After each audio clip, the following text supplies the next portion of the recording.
What if the person you least expect becomes the key to unlocking your true self? What if a simple favor for a friend forces you to face the feelings you've buried for years?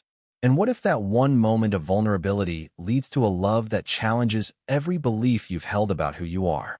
I never thought a Saturday morning in suburban Seattle would flip my entire world upside down.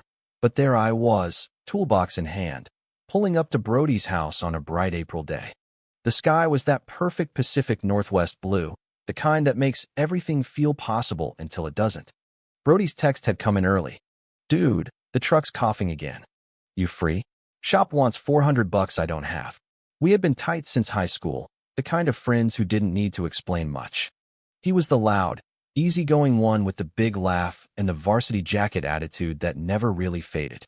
I was the quiet mechanic type, 24, still living in the same town where everyone knew your name and your business. My job at the auto shop downtown paid the bills, but inside my head there was this constant static I couldn't tune out. I parked behind his faded red Ford pickup in the driveway. The garage door was already up, and the scent of oil and cut grass hit me right away.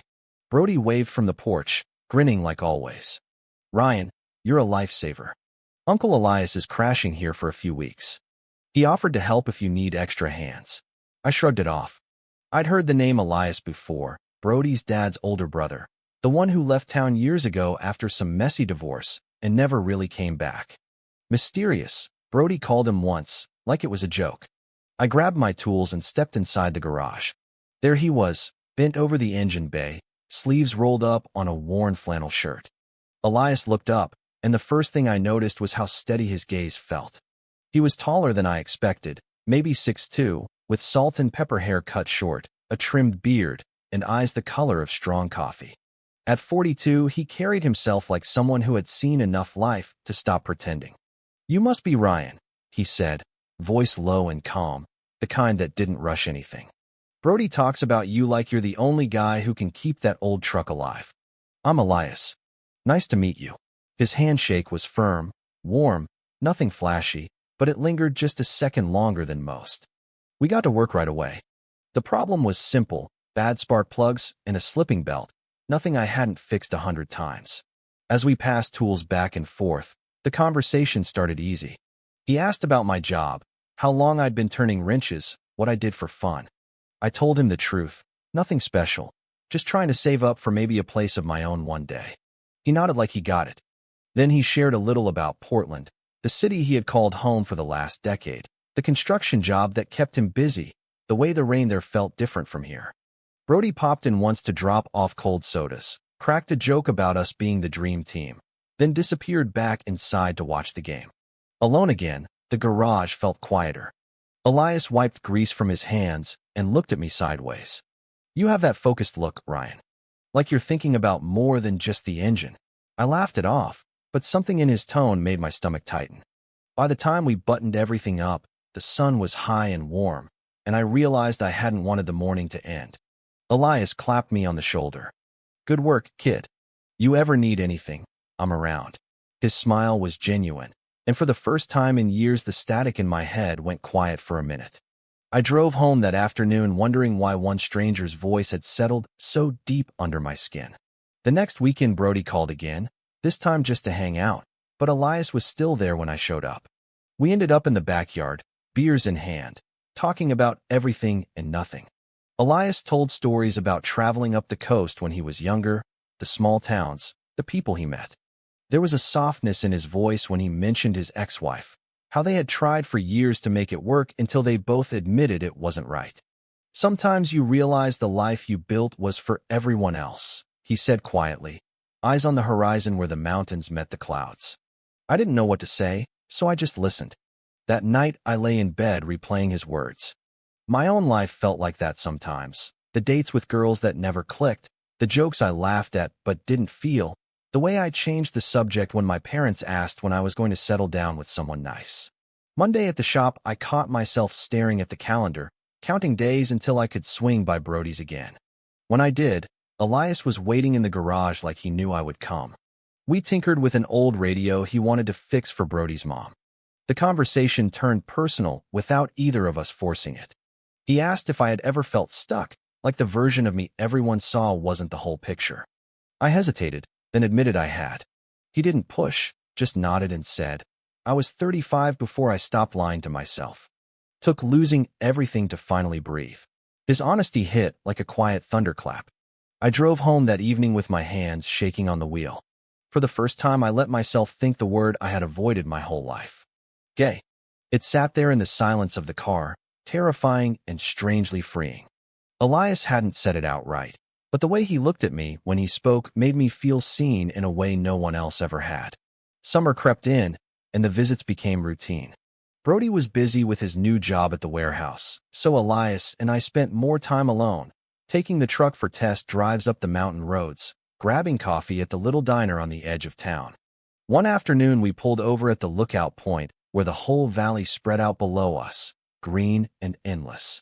Elias leaned against the hood and said, I left this place because I couldn't be who I was here.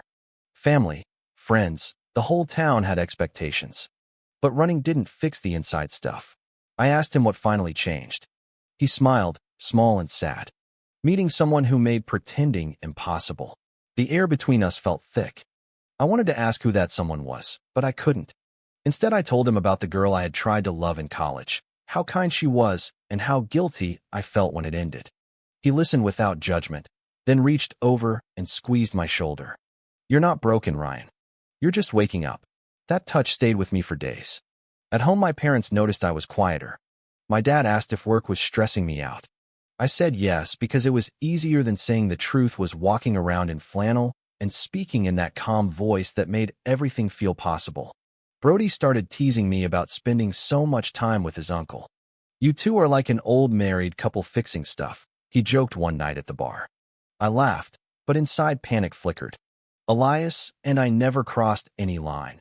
But the connection was growing stronger every weekend, conversations lasting until the stars came out, shared silences that said more than words.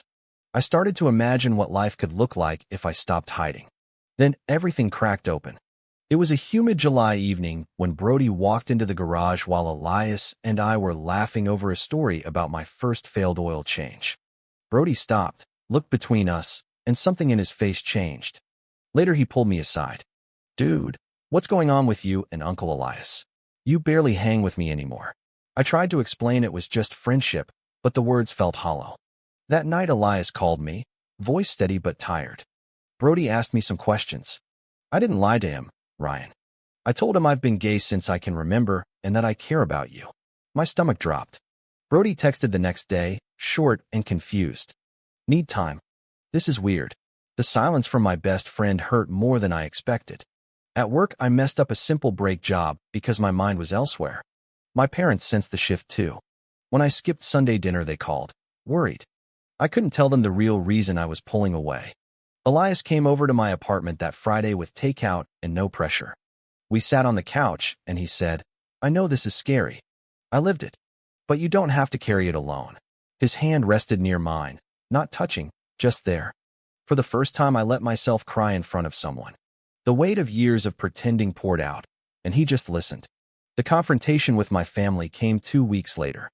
I had rehearsed it 100 times, but when I sat them down in the living room, the words still shook. Mom, Dad, I'm gay. My dad's face went blank, then hard. My mom started crying. The questions came fast, the disappointment thicker than the air. They talked about the church, the town, what people would say. I left their house that night feeling hollow but strangely lighter. Elias was waiting outside in his truck. He didn't say much, just drove us to the lookout point again. They need time, he said. I lost my brother for 5 years when I came out.